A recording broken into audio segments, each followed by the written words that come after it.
Kellis Robinette. Hey, Jerome. Hope you're having a good summer. Um, Tell me about this recruiting class, assembling it. Do you feel more like a GM than you did in previous years as just a coach?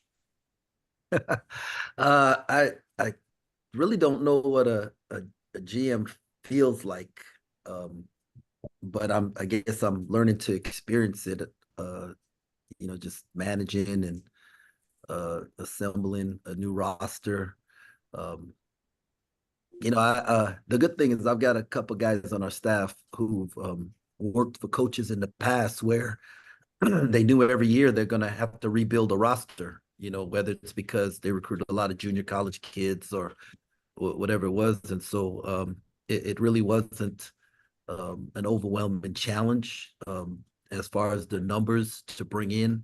The challenge was to make sure that we found guys that fit what we're about and then would make us um, uh, make our team better than we were last year. And the main thing that kind of sticks out to me about your new roster is you're just very tall. Every position, I mean, 6'5", 6'7", or higher. How do you envision putting all that height on the court together, and how big could you realistically play? Mm, man, I think that what I like that stands out to me about the roster is that we got a number of guys who can shoot the ball, who have uh, made threes at a high clip, and whether they're 6'10" and Coleman Hawkins or 5'11 3/4, Doug. I don't want to cheat him any of his inches. Guys that can make shots at a high clip, um, and uh, and then their competitiveness and their IQ. How can we put them all on the floor at the same time? Or I mean, the great thing about the roster is that we can play a variety of ways. We can play big, we can play small, and we could be a really good zone team if we choose to. And I know we're going to be a really good man-to-man team, and so I really feel like our roster is set up in a way that we could, whatever problem is thrown at us by another team, we have the guys that could match and answer those problems. All right, thanks, Jerome. Appreciate it. And no problem. Thank you.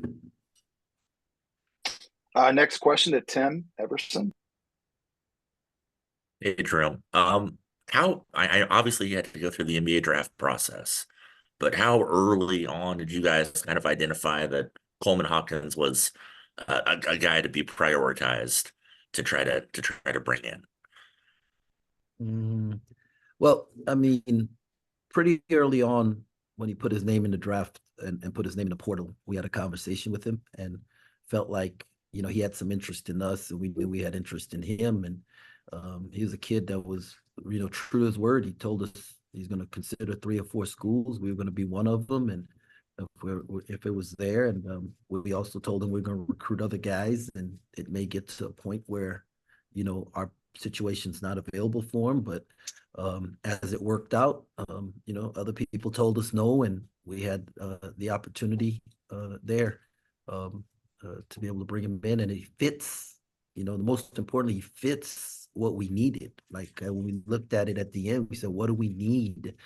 And his what he brings to the table as a player and what he brings to the table as a leader in the locker room, we needed.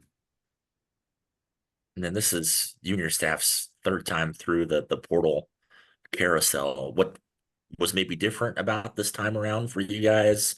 Was there anything that stuck out this year that maybe wasn't true the previous 2 years? Well, I mean, this is the first time we've had our whole roster done in June, right? And I mean, our first year, Keontae didn't show up till August, right when school was starting, and Desi didn't get here till October, and then last year we didn't get a couple of guys till August or September in that area when right after school started. So we're gonna get to spend a July with the whole 4 weeks in July of workouts with the whole group here, and so I believe that's gonna make a huge difference in how things get going. Thank you. Next question to Arnie Green.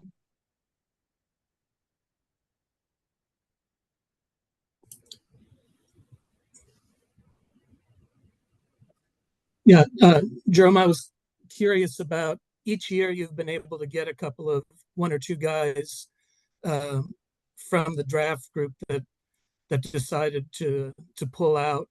Do you kind of go into this trying to save a couple of spots for that eventuality, or uh, would you rather just get it done sooner? Um, and Arnie, we just try to get the guys that are right for us that want to be with us. It's not like a plan. Obviously, guys who are going to pull their names out of the draft, and if they've been invited to the combine, I mean, it means that they're really good players.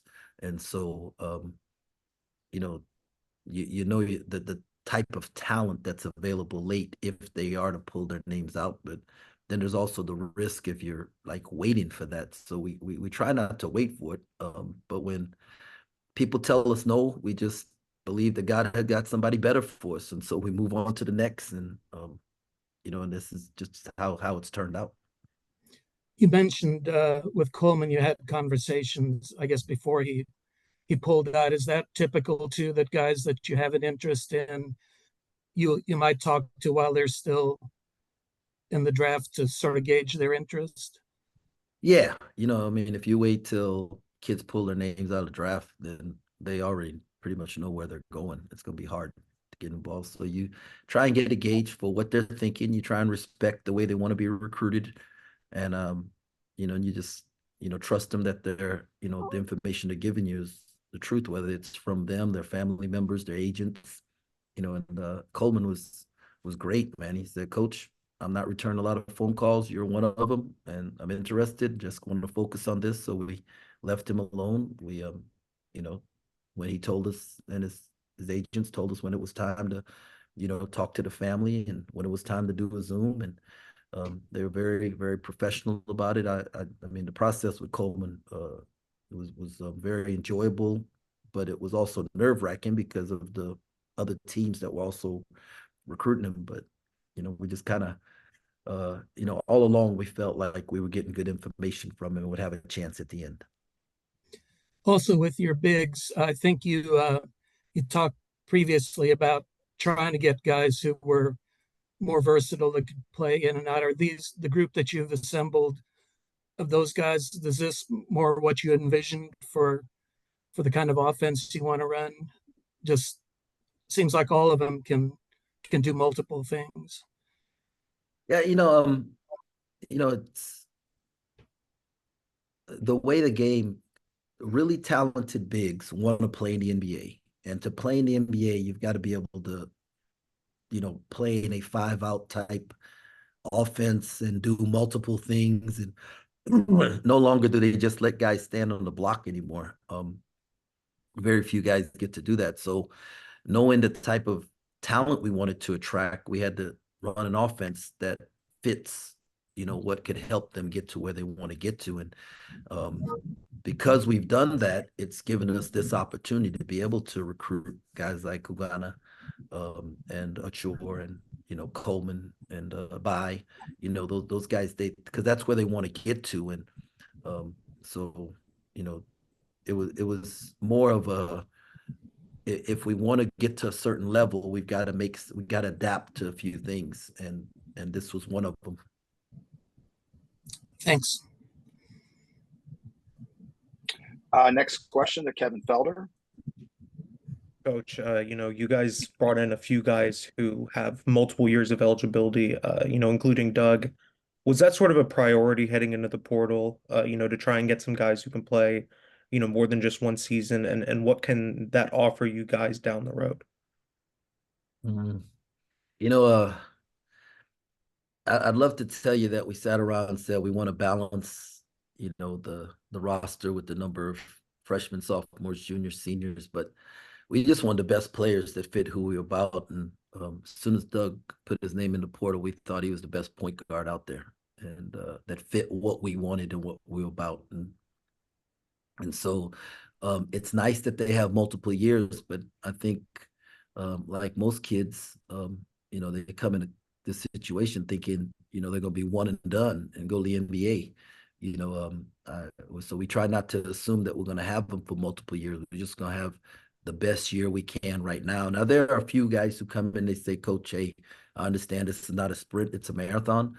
But you just try to figure out what each guy's end goal is and see if you can help them to get there. And so the fact that we could bring back multiple of these guys for a second year is a great thing, but we can't just assume that's going to happen because of the nature of college basketball.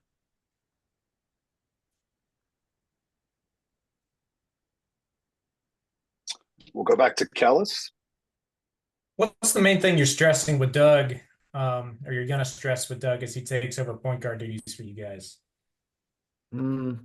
Just leadership, just always. Doug's a very passionate player. Like, I mean, his passion is what separates him. He's got some physical skills, but like he's just a competitor, right? And he's got to learn how to always be thinking about the next play, right? Like it doesn't matter what just happened. What's the next thing that has to do as a point guard, as a leader of a team? And so that's what we're talking about this whole summer is like just, how do we get to the next play and, not worrying about what just happened and whether it was something good that happened or whether it's something bad that happened, like how do we move on to the next play?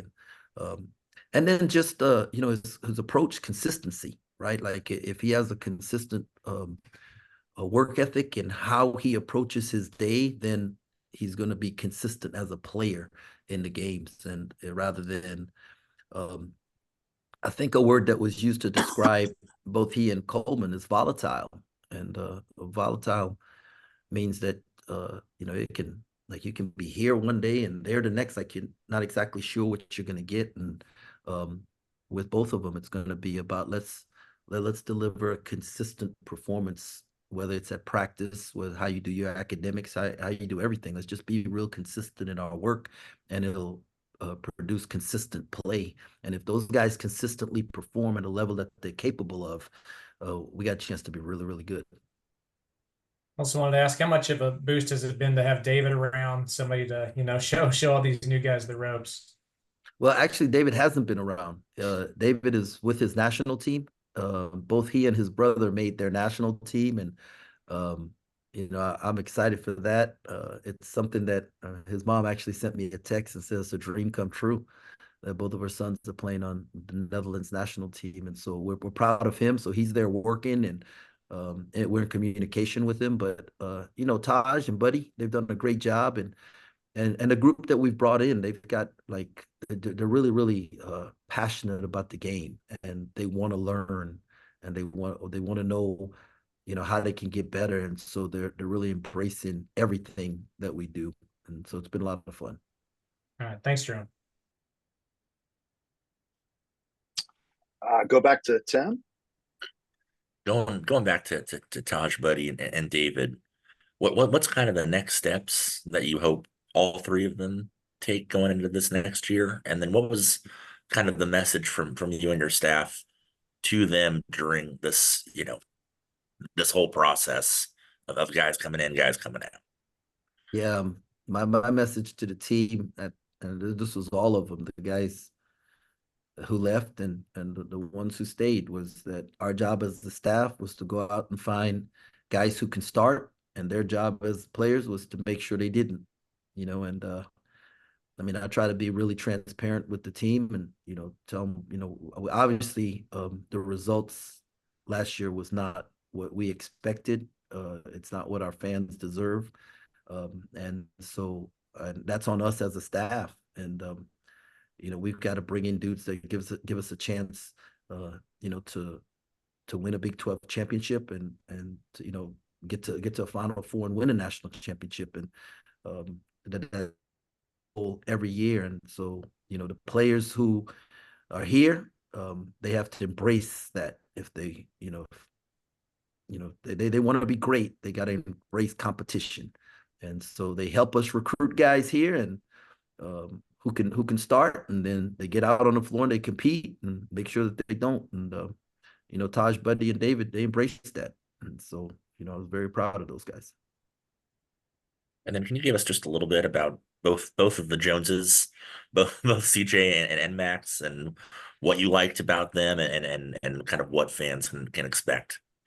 Yeah, you know, CJ's a versatile kid at 6'5" with a 6'7" wingspan. He can play, you know, multiple positions, played the point for Luke at UIC, and you know, can play off the ball, and he's got that competitive toughness that all of these St. Louis kids have, and um, you know, so we're excited to have him. And then Max, man, Max can really shoot the basketball.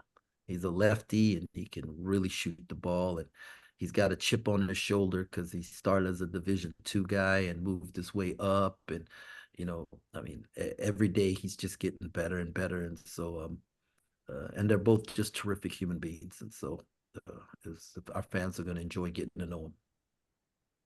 Thank you. We'll go back to Kevin Felder. Coach, you know, you guys also dipped into junior college a little bit with Moby. How did that one come about, and you know, what stood out about him on film, and what can he offer, you know, in the future?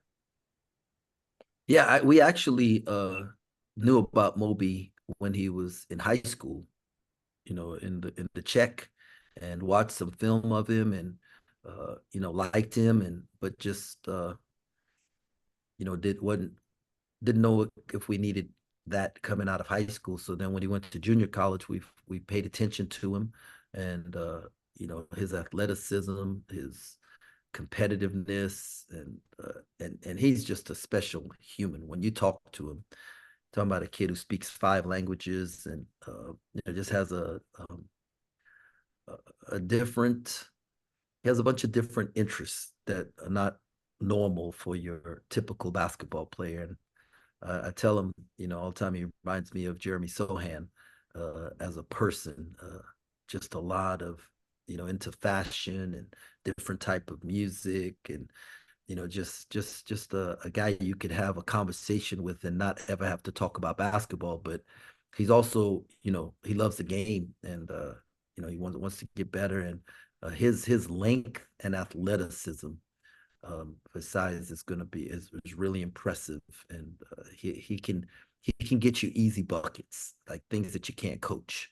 And so we're excited to have him, and the fact that we can have him for 3 years, you know, that's really exciting to me.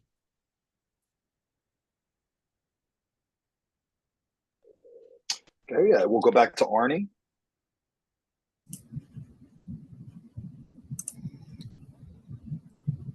Yeah, when we talked to you, I think earlier this month, you still had a couple of spots open. You said that could make the difference as far as maybe being good and great, or at least give you a little more margin for error. Do you feel like you maybe have a little bit of a margin now that you didn't previously?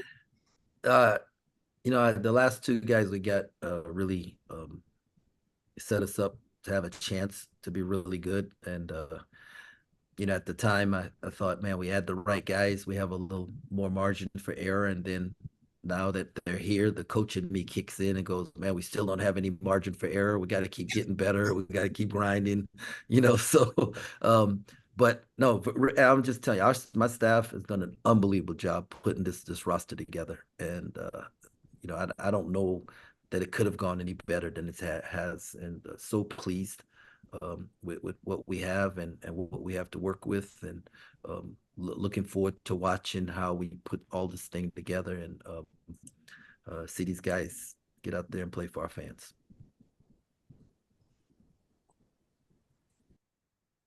Okay, we'll go to Vince now.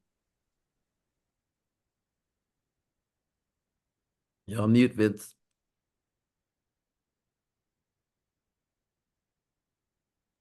Sorry, I'm muted. Sorry about that. Now can you hear me? There we go. There we go.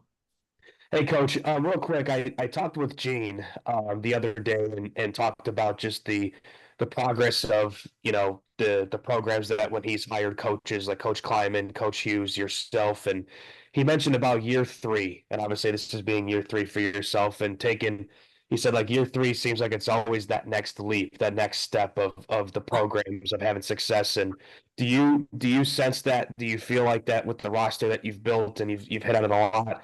Do you feel like that this year for year three is going to take that big leap for you guys? Um, I never viewed it that way. I think in the past, there was a bring in, some of your guys the next year, bring in more of your guys, and then that third year, your roster's pretty much yours. You've brought them all in. Well, from year one, it was all our guys. I mean, we brought in 11 guys to go with Keith and Ish, and Keith and Ish chose to stay, and so they were our guys.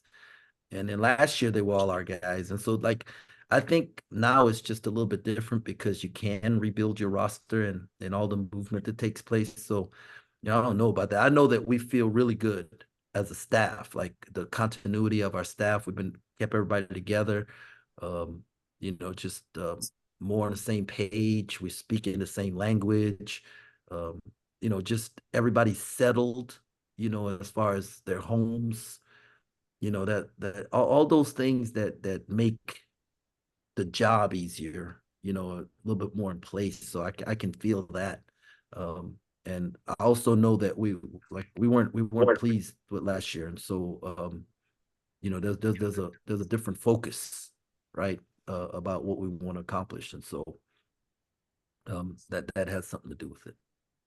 And one last thing I have, Coach, and when you look back at the last 2 years and what you've been able to accomplish in those 2 years, the Elite Eight and all that stuff, what have you learned as a coach being in a head coaching role, and what's maybe the biggest thing that you learned, you and your staff, whether it's from recruiting, whether it's from interacting with the fans? There's so many different things you could probably think about. What is maybe one thing that you've learned as a head coach in Manhattan where you just want to keep elevating that as you always talk about?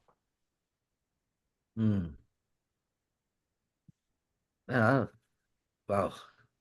It's just for me, it was prioritizing what's important because you're being pulled in so many directions, and the people who are pulling you in those directions, that whatever they need you to do is very important to them, and I have to figure out what's the most important thing for the program. So what do I do next? And put it in that order of priority. And so just prioritizing what I do. And I'm one of those guys that want to say yes to everybody and try to do everything, but I'm learning not to chase rabbits. So that's one of the things I'm learning right now. Thanks, Coach. Okay, we'll go to Ryan Gilbert. Coach, with Castillo, what excites you about him that you've seen this summer, and how might he fit in with the guards next season? Wow. David Castillo's maturity and his approach is different. You would not know that he's a freshman. And, I look at it every day. I don't want to put any pressure on the young fella. And, but, I walk out the gym all the time wondering how I'm not going to start him. I walked in the summer thinking, okay, how's he going to play? And there are days I walk out the gym going, how am I not going to start that guy? Right? What things are looking like right now? And what he's done very quickly is he's gained our trust as a staff. Like I know in down 1, 30 seconds to go, crowd going crazy on the road, that he's going to be okay out on the floor. I can trust him out on the floor that he's going to make the right decision. And he's going to do the right things. And so, so impressed with him. Thank you. We'll go to David Boyce next. Go ahead, David. Coach, with so many new players coming in, what does a coaching staff do, or what can a coaching staff do between now and the first game to build that team chemistry, or does it just happen? Does it happen organically? It's just I guess you would say it has to happen organically, but we have to create opportunities for it to happen. And one of the things, we live 30 seconds from the gym, right? Their apartments, they all live in the same apartments, and it's 30 seconds from the gym, and we spend a lot of time in the gym. You know, we do family dinners every week, and so we're always together at each other's homes, and so we create opportunities for that organic, um, chemistry, just for guys to be able to interact with each other in different situations. And for us as a staff, we're always talking about heart connection. Like, it's our job to connect with our players' hearts, and once you connect with their hearts, then you can, you know, do get them to understand, or at least you'll understand where they're coming from to help them get to where they want to get to. And so, I'm excited. Like, we haven't been able to do this the last 2 years because we spent the whole summer still recruiting a team. And so you couldn't fully focus on, what kind of team you could be like, or on, meshing and doing like team building things, because you were waiting for all the guys to get there.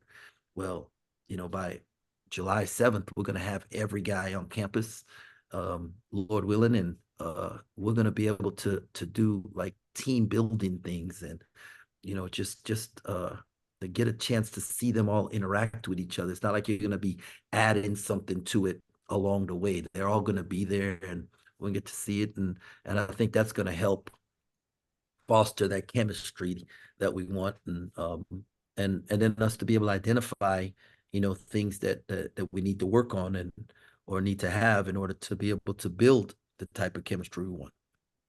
Thank you. Okay, we'll go to Mason Both. Hey, Coach, earlier you mentioned how many shooters, or how much better the shooting was with the guys that you added. A lot of guys that can do it. I think by my count, you added 6 guys that, if they were on the roster last year, would have led the team in 3-point percentage. How intentional was it to add more guys that could shoot it at a high level? Very intentional. When you break down the numbers, there's a shot quality stat that people keep, and they divided up on the graph that was, bad shots or tough shots and bad shot makers. It was tough shots or bad shots and good shot makers. Then there was good shots and good shot makers, and then there were good shot and bad shot makers. And our shot quality was right there with all the top 10 offenses in the country, right? Like the shots we were getting, we just didn't make shots. And I still felt like we had good shooters, and for some reason, we did not make the shots when we had them that were open.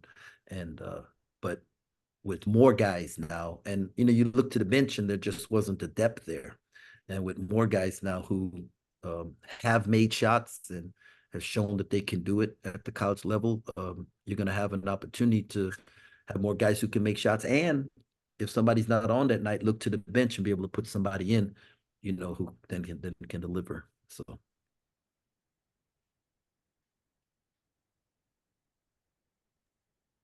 Okay, Coach, anybody else have any questions before they let Coach go? All right, Coach, thank you for the time. I really appreciate it. No problem. Thank you, guys. Have a great summer.